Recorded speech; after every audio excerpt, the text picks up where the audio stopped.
27ویں شب معراج کی۔ اس رات کے بارے میں کوئی بندہ بھی ناواقف نہیں ہے کہ آج کی رات وہ ایسی عظیم رات آنے والی ہے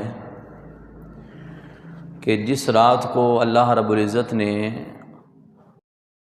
نبی علیہ السلام کو رات کے تھوڑے سے حصے کے اندر سیر کروائی، اور جسے قرآن نے بھی بیان کیا ہے۔ فرمایا سبحان الذی اسریٰ بعبدہ۔ جبرائیل امین حضور کی بارگاہ کے اندر حاضر ہوئے اور آ کر حضور کو بیدار کیا، اور بیدار کرنے کے بعد اللہ رب العزت کا جو ارادہ تھا حضور کو اس سے آگاہ کیا۔ پھر میرے آقا علیہ السلام نیند سے بیدار ہوئے اور زمزم کے کنویں کے قریب حضور کو لایا گیا۔ وہاں پر آپ کے سینہ مبارک کو چاک کیا گیا اور آپ کے قلب اطہر کے اندر ایمان اور حکمت سے بھرا ہوا طشت انڈیل دیا گیا، اور پھر سینہ مبارک کو درست کرنے کے بعد میرے آقا حرم پاک سے باہر تشریف لے کر آتے ہیں، اور حضور کے لیے وہاں پر سواری کے لیے ایک جانور پیش کیا جاتا ہے جسے براق کہا جاتا ہے، اور اس کی تیز رفتاری کا عالم یہ ہے کہ جہاں پر اس کی نگاہ پڑتی ہے وہاں اس کا قدم ہوتا ہے۔ چلتے چلتے حضور مسجد حرام سے مسجد اقصیٰ کے اندر گئے۔ وہاں پر اللہ کے انبیاء کی امامت کروائی، اور امامت کروانے کے بعد حضور پھر آسمانوں کی سیر کا مرحلہ شروع ہوا، اور یکے بعد دیگرے اللہ رب العزت کے انبیاء سے حضور کی ملاقاتیں ہوئیں، اور پھر میرے آقا نے جنت کا مشاہدہ کیا اور بے شمار واقعات دیکھے جو ہمارے لیے درس عبرت ہیں۔ اور پھر میرے آقا چلتے چلتے وہ مقام تک گئے کہ جس کو قرآن کہتا ہے ثم دنا فتدلی فکان قاب قوسین او ادنی فاوحی الی عبدہ ما اوحی۔ تو یہ مختصر سا جو خلاصہ میں نے آپ کے سامنے بیان کیا ہے، یہ شب معراج کا خلاصہ ہے۔ اب اس کے بارے میں چاند اور جو ہمارے لیے سبق ہے معراج النبی کا وہ کیا ہے، اس کے بارے میں چند ایک باتیں کریں گے۔ سب سے پہلی بات تو یہ ہے، اگر دیکھا جائے اللہ کے انبیاء کے معجزات کو، حضرت جناب آدم علیہ السلام سے لے کر حضرت جناب عیسیٰ علیہ السلام، اور پھر اس کے بعد حضور علیہ السلام کی ذات بابرکت، پہلی بات یہ سمجھنے والی ہے کہ معراج ایک معجزہ ہے۔ بولیے کیا ہے؟ معراج ایک معجزہ ہے، اور یہ معجزہ اللہ رب العزت نے صرف اپنے محبوب علیہ السلام کو عطا کیا ہے۔ حضرت آدم علیہ السلام سے لے کر حضور کی آمد تک، حضور کی ذات تک، اللہ کے جتنے انبیاء بھی کائنات کے اندر تشریف لے کر آتے رہے، اللہ نے ہر ایک کو معجزات عطا فرمائے تھے۔ اللہ نے تمام انبیاء کو معجزات عطا فرمائے تھے، لیکن اس کے اندر جو بڑی ہی اہم بات ہے وہ یہ ہے کہ اللہ کے جو نبی بھی کائنات کے اندر آئے، جو نبی جس زمانے کے اندر آیا، اس زمانے کے جو حالات تھے، جو واقعات تھے، اسی حالات کے مطابق اللہ نے اپنے انبیاء کو معجزات عطا کیے۔ جو وقت تھا، جس وقت کے اندر اور جس دور کے اندر اللہ کا نبی آیا، اس وقت کے اندر جس چیز کا بڑا جناب چرچا تھا اور جس کو لوگ بڑا مانتے تھے اور جس کے اندر لوگوں کو بڑا کمال حاصل تھا، اللہ نے اپنے انبیاء کو اسی چیزوں پر معجزات عطا کیے۔ اس کی ایک دو مثالیں میں آپ کے سامنے رکھتا ہوں کہ حضرت جناب موسیٰ علیہ السلام، حضرت موسیٰ علیہ الصلاۃ والسلام اللہ کے نبی ہیں، اللہ نے آپ کو کلیم اللہ کا لقب عطا کیا ہے۔ جب حضرت موسیٰ علیہ الصلاۃ والسلام کائنات کے اندر مبعوث کیے گئے تو آپ کی امت کے اندر اس وقت جادو کا بڑا رواج تھا، اور کئی جادوگر جو تھے وہ فرعون کے دربار کے ساتھ متصل تھے، اور جادوگروں کا درباروں کے اندر آنا، بادشاہوں کے پاس آ کر بیٹھنا، ان کے ساتھ جناب مجلسیں لگانا، اس وقت جادو کے اندر لوگوں کو کمال حاصل تھا۔ تو جب جادوگروں نے اپنے جادو کا کمال ظاہر کرنے کے لیے حضرت موسیٰ علیہ الصلاۃ والسلام کے سامنے رسیاں پھینکی، اور وہ سانپ بن کر جب چلنا شروع ہوئی تو اللہ نے ان جادو کے توڑ کے اندر اللہ نے اپنے نبی کو معجزہ عطا کیا، اور حضرت موسیٰ علیہ الصلاۃ والسلام کے پاس جو عصا تھا، جب آپ نے اس عصا کو زمین پر پھینکا تو وہ اژدہا بن جاتا ہے، اور اژدہا بن کر وہ رسیاں جو انہوں نے پھینکی تھی ان کو کھانا شروع کر دیتا ہے۔ گویا اللہ نے اپنے نبی کو ایسا معجزہ عطا کیا کہ اس وقت کے جادوگر بھی جو اپنے آپ کو بڑا جادو کے اندر کمال رکھتے تھے، اللہ نے ان کا توڑ حضرت موسیٰ علیہ الصلاۃ والسلام کو عطا کر دیا۔ پھر اس کے بعد جناب حضرت عیسیٰ علیہ الصلاۃ والسلام کا دور آیا، تو حضرت عیسیٰ علیہ الصلاۃ والسلام کے دور کے اندر طب کا بڑا چرچا تھا۔ حضرت عیسیٰ علیہ الصلاۃ والسلام کے دور کے اندر طب کا بڑا چرچا تھا، اور اس وقت جناب طب اپنے عروج پر تھا۔ تو جب اللہ کے نبی حضرت عیسیٰ علیہ الصلاۃ والسلام کائنات کے اندر جلوہ گر ہوئے تو اللہ نے آپ کو پھر ایسے معجزات عطا کیے کہ آپ کی بارگاہ کے اندر مادرزاد اندھا لایا جاتا تو حضرت عیسیٰ علیہ الصلاۃ والسلام اللہ کے حکم کے ساتھ اس کو بینائی عطا فرمایا کرتے تھے۔ کوئی بندہ کوڑ کے اندر مبتلا ہوتا، وہ چلتا چلتا جناب حضرت عیسیٰ کے پاس آتا، اور حضرت عیسیٰ اللہ کے حکم کے ساتھ اس کو کوڑ کی بیماری سے شفا عطا کرتے تھے۔ اور اگر حضرت عیسیٰ علیہ الصلاۃ والسلام، یہ تو جناب ایسی چیزیں تھیں کہ جو آپ شفا عطا کرتے تھے، اللہ نے آپ کو پھر ایسا معجزہ عطا کیا کہ جناب کوئی بندہ مر جاتا تو حضرت عیسیٰ علیہ الصلاۃ والسلام کو اللہ نے یہ کمال عطا کیا، اگر چاہتے تو مردے کے پاس کھڑے ہو کر کہتے تھے قم باذن اللہ، اللہ کے حکم کے ساتھ حضرت عیسیٰ مردوں کو زندہ فرما دیا کرتے تھے۔ اللہ نے ایسے معجزات عطا کیے کہ اس وقت کے جو لوگ اپنے آپ کو جناب بڑا ماہر سمجھتے تھے اور اپنے آپ کو بہت بڑا سمجھتے تھے علم طب کے اندر، حضرت عیسیٰ علیہ الصلاۃ والسلام کو اللہ نے ان سب کے اوپر کمال عطا کر دیا۔ اب چلتے چلتے باری آتی ہے حضور علیہ الصلاۃ والسلام کی۔ اب حضور وہ ہیں کہ میرے آقا کی ذات پر نبوت و رسالت کا دروازہ بند ہو چکا ہے، حضور کے سر پر ختم نبوت کا تاج سجا دیا گیا ہے۔ اب میرے آقا جب کائنات کے اندر جلوہ فرما ہوتے ہیں، اب ہر نبی کو اللہ نے جو معجزہ عطا کیا تھا، اس زمانے کے اندر جس چیز کے اندر لوگوں کو کمال حاصل تھا، اللہ نے اس سے زیادہ مقام اپنے انبیاء کو عطا کیا، اور انبیاء نے آ کر جب لوگوں کے سامنے اس وقت جو چیزیں رائج تھیں، جب ان کے اندر اپنا کمال ظاہر کیا تو یہ معجزات ان انبیاء کی نبوت کی تصدیق بن گئے۔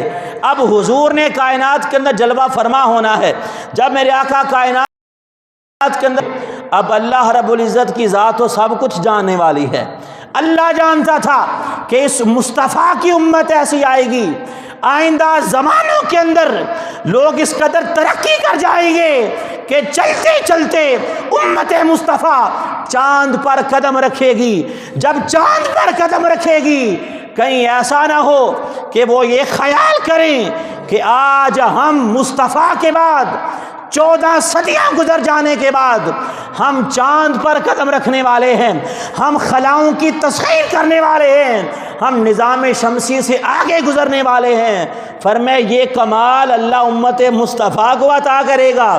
جب امت کو یہ کمال عطا کرنا تھا، اللہ نے سب سے پہلے اپنے مصطفیٰ کو زمین سے آسمانوں پر بلایا اور بلا کر بتا دیا کہ اے لوگوں، قیامت تک جو لوگ آتے رہیں گے وہ ہزارہ مرتبہ چاہے جناب سائنس میں ترقی کر جائیں اور چلتے چلتے چاند پر قدم بھی رکھ دیں، لیکن مصطفیٰ کے اتباع کے اندر رہیں گے، حضور سے آگے بڑھ سکتے نہیں ہیں۔ اللہ نے حضور کو یہ معجزہ عطا کیا کہ جناب قیامت تک لوگ آئیں گے، کسی کے دل میں یہ خیال پیدا نہ ہو کہ آج کا جناب غیر مسلم یا مسلمان سائنسدان وہ جناب چلتا چلتا چاند پر قدم جمائے بیٹھا ہے، کہیں حضور کی شان میں کوئی نقص نہ بیان کرے۔ اللہ کو اس بات کا بڑا خیال تھا کہ کہیں پر لوگ یہ خیال نہ کریں کہ کہتے ہم ایسے ہیں کہ حضور امام الانبیاء ہیں۔ اللہ نے آپ کو تاجدار کائنات بنایا ہے، اور پھر حضور کا سفر بس زمینی سفر رہا؟ فرمایا نہیں، اللہ نے آسمانوں پر بلا کر اس بات کو واضح کر دیا۔ فرمایا اے لوگو، جیسے جیسے کائنات چلتی جائے گی، ترقی کی منازل طے کرتی جائے گی، جیسے جیسے لوگ ترقی کرتے جائیں گے، اسی طرح ہر لمحے پر حضور کے معجزہ معراج کی تصدیق کرتے جائیں گے۔ کیوں؟ اس لیے کہ آج سے کچھ سال پہلے یا کچھ صدیاں پہلے جائیں تو یہ خیال تھا کہ کوئی بندہ چاند تک پہنچ سکتا نہیں ہے، لیکن جیسے جیسے وقت کی رفتار بدلتی گئی، جیسے جیسے وقت تیزی سے بدلتا گیا، سائنس ترقی کرتی گئی، اور پھر آخر کار آئندہ سالوں کے اندر جو سائنس ترقی کرتی جا رہی ہے، اللہ کی ذات کو علم تھا کہ امت مصطفیٰ اور حضور کی امت کے لوگ اتنی ترقی کریں گے۔ اللہ نے پہلے ہی مصطفیٰ کو آسمانوں پر بلا لیا اور فرمایا قیامت تک لوگ آئیں گے، وہ جتنی بھی ترقی کر لیں وہ اس بات کو یاد رکھیں کہ انسان کا سفر ارتقا نقوش کف مصطفیٰ کی تلاش کا نام ہے۔ حضور علیہ الصلاۃ والسلام کو اللہ نے یہ مقام عطا کیا ہے۔ تو حضرات محترم، میرے آقا مسجد حرام سے چلتے ہیں، چلتے چلتے جب بیت المقدس کے اندر پہنچتے ہیں، وہاں پر حضرت جبرائیل علیہ الصلاۃ والسلام اور میرے آقا علیہ الصلاۃ والسلام جب وہاں پر مسجد اقصیٰ کے اندر پہنچے، وہاں پر جا کر 2 رکعتیں نماز ادا کی۔ جب 2 رکعتیں نماز ادا کر لیں، اب میرے آقا وہاں پر جلوہ فرما ہیں، حاضرین کا وہاں پر ہجوم ہے۔ اللہ کے انبیاء کہیں پر حضرت ابراہیم خلیل اللہ ہیں، کہیں پر حضرت موسیٰ کلیم اللہ ہیں، کہیں پر حضرت نوح نجی اللہ ہیں، کہیں پر حضرت عیسیٰ روح اللہ ہیں۔ اللہ کے سارے انبیاء اور پیغمبر مسجد اقصیٰ کے اندر جمع ہیں، مسجد اقصیٰ کے اندر جمع ہیں۔ اچانک سے مؤذن اذان دیتا ہے، اللہ اکبر۔ سارے انبیاء ایک دوسرے کا چہرہ دیکھ رہے ہیں کہ آج کس کو یہ شرف ملتا ہے کہ انبیاء اس کے مقتدی بنتے ہیں، وہ سب کا امام بنتا ہے۔ اسی عالم کے اندر حضرت جبرائیل امین آگے بڑھتے ہیں، مصطفیٰ کا دست مبارک پکڑتے ہیں، پکڑ کر حضور کو مصلی امامت پر کھڑے کرتے ہیں، حضور سب کے امام بنتے ہیں، انبیاء سارے مقتدی بن جاتے ہیں۔ جب مقتدی بنتے ہیں، حضور نماز پڑھاتے ہیں، حضور وہ ہیں جو امام الانبیاء ہیں، اسی لیے آپ کو امام الانبیاء علیہ الصلاۃ والسلام کو حاصل ہوا۔ اب نماز کے بعد جو اگلا مرحلہ شروع ہوا، بڑا ایمان افروز بات، جب سلام پھرتا ہے نماز مکمل ہو جاتی ہے۔ اب اللہ کے انبیاء ایک ایک کر کے منبر پر جلوہ گر ہوتے ہیں، اللہ اکبر۔ اب خطاب شروع ہو رہے ہیں، اب خطاب شروع ہوتے ہیں، اللہ کے انبیاء منبر پر جلوہ گر ہوتے ہیں، یکے بعد دیگر ایک نبی آتا ہے وہ خطبہ دیتا ہے، اس کے بعد اگلا نبی آتا ہے وہ خطبہ دیتا ہے، اگلا نبی آتا ہے وہ خطبہ دیتا ہے۔ چلتے چلتے جناب حضرت ابراہیم علیہ السلام جو خلیل اللہ ہیں، آپ کی باری آتی ہے، آپ ممبر پر جلوہ گر ہوتے ہیں، اپنی زبان سے خطبہ ارشاد کرتے ہیں۔ وہ خطبے کے الفاظ سنیں ذرا، آپ فرماتے ہیں الحمدللہ الذی اتخذنی خلیلا واعطانی ملکا عظیما وجعلنی امتا قانتا یؤتم بی وانقذنی من النار وجعلها علی بردا وسلاما۔ حضرت ابراہیم کھڑے ہوتے ہیں اور کھڑے ہو کر کہتے ہیں ساری تعریفیں اس خالق کائنات کے لیے ہیں جس نے مجھے اپنا خلیل بنایا ہے۔ اللہ اکبر، جس نے مجھے اپنا خلیل بنایا ہے۔ پھر کہتے ہیں ساری تعریفیں اس کے لیے ہیں جس نے مجھے ملک عظیم عطا کیا ہے۔ پھر کہتے ہیں ساری تعریفیں اس اللہ کے لیے ہیں جس نے مجھے اپنا فرما بردار بنایا ہے، جس کی پیروی کی جاتی ہے۔ اور پھر کہا وجعلها علی بردا وسلاما۔ جب ساری کائنات کے لوگ اور نمرود کے پیروکار جب میرے خلاف ہوتے ہیں، میرے لیے آگ کو جلا دیا جاتا ہے، جب نمرود مجھے آگ کے اندر ڈالتا ہے تو ساری تعریفیں اس اللہ کے لیے ہیں جس نے اس آگ کو مجھ پر ٹھنڈی بنا دیا، سلامتی والی بنا دیا۔ اللہ کی حمد و ثنا بیان کی۔ اب یکے بعد دیگرے انبیاء کے خطابات ہوتے رہے اور پھر آخر کے اندر باری آتی ہے خصوصی خطاب کی۔ اللہ اکبر، یہ ہمارا بھی طریقہ کار ہے۔ جب محفل سجتی ہے پہلے ایک بندہ تلاوت کرتا ہے، نعت پڑھی جاتی ہے، خطاب ہوتے ہیں، اور پھر ایک نام ہوتا ہے جس کا سب لوگوں کو انتظار ہوتا ہے۔ جب محفل سجتی ہے ہر بندے کا دھیان اس خصوصی خطیب کی طرف ہوتا ہے کہ کب اس کی باری آئے گی، وہ ممبر پر بیٹھے گا۔ ہم دور دراز محلوں سے آ کر اس خصوصی خطاب کو سننے کے لیے آئے ہیں۔ اب انبیاء وہاں پر ہیں، اب انتظار ہے کہ کب خصوصی خطاب شروع ہو۔ اب وہ خطاب کس کا ہے؟ جب سب انبیاء اپنے اپنے خطبات مکمل کرتے ہیں تو پھر میرے آقا کی باری آتی ہے۔ اللہ اکبر، پھر حضور ممبر پر جلوہ گر ہوتے ہیں۔ جب میرے آقا ممبر پر آئے، سب سے پہلے انبیاء سے مختصر سی بات کی اور کہا کہ اے گروہ انبیاء، تم سب نے اپنی اپنی زبان سے اپنے اپنے الفاظ کے مطابق اللہ کی حمد و ثنا کی ہے۔ اب میں محمد مصطفیٰ سٹیج پر جلوہ گر ہوں، اب میں اپنی زبان کے ساتھ اللہ کی حمد و ثنا کرنے لگا ہوں۔ اب سارے انبیاء بڑی خاموشی کے ساتھ حضور علیہ السلام کا خطبہ سننے کے لیے بیتاب ہیں۔ میرے آقا خطبہ ارشاد کرتے ہیں، حضور نے فرمایا الحمدللہ الذی ارسلنی رحمتا للعالمین۔ پہلی بات یہ کہی، فرمایا ساری تعریفیں اس اللہ کے لیے ہیں جس نے مجھے رحمت للعالمین کا لقب عطا کر کے رحمت للعالمین کا تاج سر پر سجا کر کائنات کے اندر مبعوث فرمایا ہے۔